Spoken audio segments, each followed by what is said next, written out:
All right, with F1 things behind me, gonna try to get through way more questions than normal in one of these Q&A videos. After the second question, I'm lighting a cigar. If you really love seeing me light cigars, then get comfortable because it's coming up soon. First question from Canary is about, conveniently, where do I go for cigars? The strip prices are insane. I go to the Las Vegas Cigar Superstore. If 1560 East Sahara is not the correct address, I will put the correct address on the screen, but I'm pretty sure that's correct. If you're in Sahara, the casino, you go east down Sahara, not that far, and it's on your left-hand side, which would be the north side.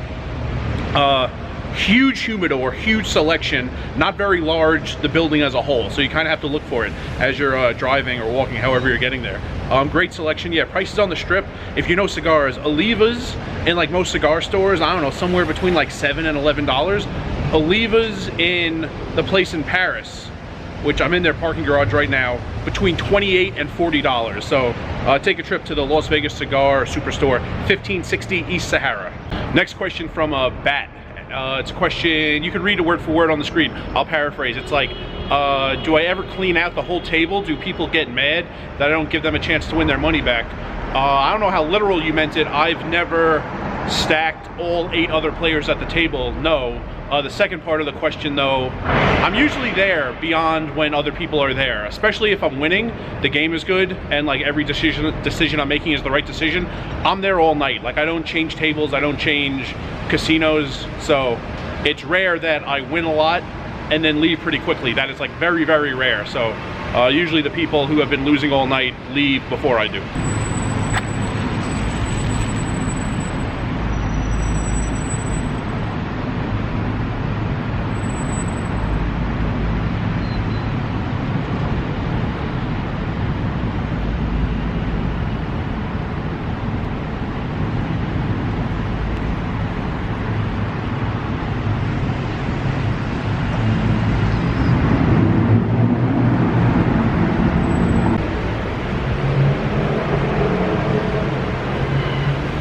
Third question today, have I ever tried chopsticks?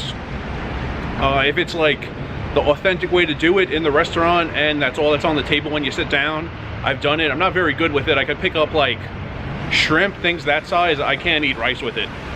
So if I'm going for convenience, of course, spoons. Not every single time I eat, I'm going for convenience, sometimes authenticity. I have used them before. Question about poker tournaments. Will I ever play one? So I guess the only one I ever played since the channel started, link at the top, that's not a free roll, is when Hooker Guy, if you remember him from early on, bought me in half to one of the dailies at Bally's. Before the channel, I played one. I was playing a cash game at Bally's, wasn't that fun in 2021. When it got to first break, which the break where they race off the low denomination chips, that's your last 10 minutes to register, I jumped in. I became the 10th entry, although 5 people had gotten knocked out already. So I was the 10th entry, and after break ended, we were playing 5-handed, 2 got paid. I got second. It took 29 minutes, and then I went back to the cash table. It was a nice break. I don't know, it's rare. It's not my thing. There is a way to enter one in Mandalay. 15 hours during the week gets you into one. I don't know how many people it gets. I don't know how exciting a daily would be to make a video out of. I mean, I really need to make first break. If I don't make first break and have like something to tell the camera after the first 6 levels, I think it would be an incredibly boring and short video. So there's that. And I also don't think if it were only one table, it would be all that entertaining. But I'm always keeping it in mind. It's possible, but unlikely. What % of players do I think are winning players in Vegas? Interesting, specifically Vegas was the question. So, like, all time, if you hear all that honking, I think there's a long line to get out of the garage, and like the people at the gate don't know what they're doing, and it's really backed up. But all time, I think it's like 1%, linked to the top to the video I made last year in Council Bluffs where I talked about this and the math I was using to come to that conclusion. But Vegas has a lot of people who have like learned to like become small winners. They like started out as small losers, they became small winners, they started out breaking even, now they're small winners. I would say it could be as high as like 4% maybe if you were just talking about the city Las Vegas. What's the difference between male and female players? The amount. Way more men are playing poker. Some men are very difficult to play against, some are very easy to play against. Some women are very difficult to play against, some women are very easy to play against. I actually counted for the first time about a week ago how many were in the room. I didn't have a great view of the whole room, but I counted, I think at the closest 6 or 7 tables to me, and of everyone playing, 46 were men, 5 were women. It's the only time I did it, so it's a tiny sample size, but that was actually slightly more than I thought. My guess was 3. I asked a friend, my friend guessed 6, so in that area. But yeah, it's not many, so the quantity is the biggest difference.